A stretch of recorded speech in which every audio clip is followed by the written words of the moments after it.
अपने निर्धारित समय से आधा घंटा देरी से ओंकारेश्वर पहुंचे मुख्यमंत्री ने आदि गुरु शंकराचार्य की मूर्ति के दर्शन किए। अपने निर्धारित समय से आधे घंटे विलंब से ओंकारेश्वर पहुंचे प्रदेश के मुख्यमंत्री ने पत्रकारों से चर्चा में कहा, ओंकारेश्वर धाम पर भगवान आदि गुरु शंकराचार्य जी की प्रतिमा के दर्शन किए और संतों से मिलने का मौका मिला। सनातन संस्कृति में शंकराचार्य का अद्वितीय योगदान रहा, जिसके कारण हमारे देश की सीमाएं सुरक्षित हैं। देश में आचार्य शंकर जी अलग प्रकार से जाने जाते हैं। आदि गुरु शंकराचार्य जी का कार्य हमारी सरकार के द्वारा प्रकल्प आगे प्रयास जारी है।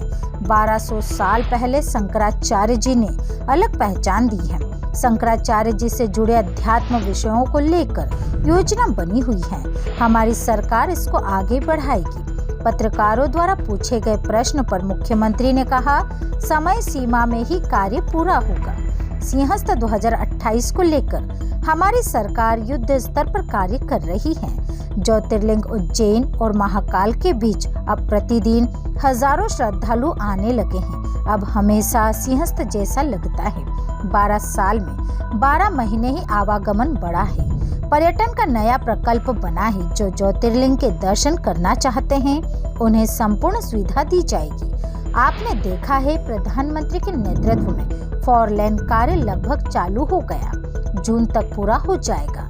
रेल लाइन वाला पार्ट भी हो ही रहा है। हवाई सेवा के लिए प्रयास किया था, दोबारा और करेंगे। कम समय में भी लोग 2 ज्योतिर्लिंग के दर्शन कर सके। हमारी सरकार आने वाले श्रद्धालुओं की हर सुविधा को लेकर योजना बना रही है।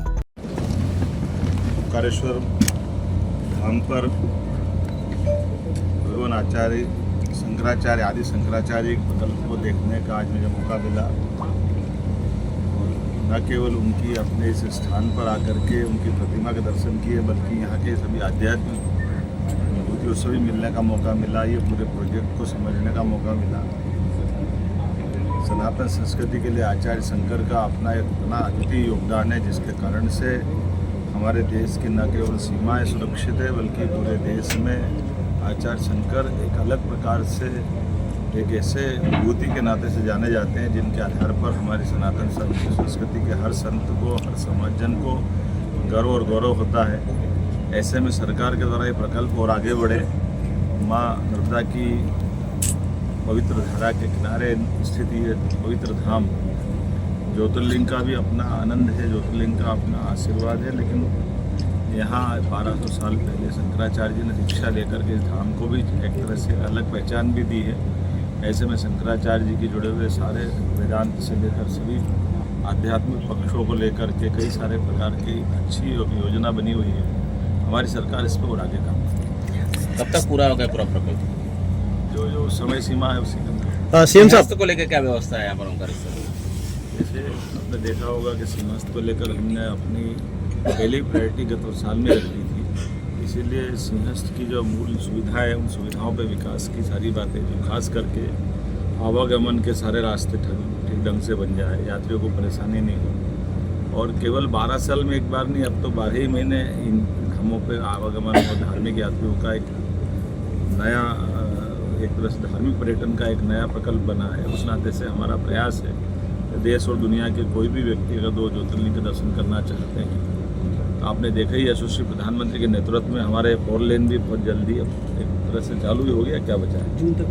जून तक का जो अंदर का प्रोजेक्ट बचा है वो पूरा भी रेल लाइन वाला भी पार्ट हो ही रहा है। और हमने बीच में हवाई सेवा के लिए प्रयास किया, दोबारा और करेंगे, ताकि कम समय में भी लोग अपने दर्शन के इस उनके मन की आत्मा को शांत। मंदिर प्रांगण बहुत छोटा है, उसके विस्तारीकरण की कोई योजना है क्या? देखिए, मंदिर का तो जो स्वरूप है, उस स्वरूप में जो जो हो सकता है इंजीनियर बताएंगे वो करेंगे। मैं प्रांगण के विस्तारीकरण की मांग कर रहा हूँ। 11,000 स्क्वायर फीट मंदिर ट्रस्ट ने खरीद के रख रखी है। आगे आपके सुझाव पर काम करेंगे। Thank you. ओंकार लोग बनेगा सर? उज्जैन में लोग बनाए थे, ये एकात्म धाम बनी तो रहा है। और क्या सर, एकात्म धाम का जो सेकंड फेज है उसका भूमि पूजन शिवराज जी ने कर दिया था। आपकी सरकार उसकी डीपीआर भी नहीं बना पाई। ऐसे कर दे, टेंडर लग के दादा, तीसरी बार का टेंडर, ऐसा क्या करते हैं? ओंकारेश्वर से ममता दुबे की रिपोर्ट।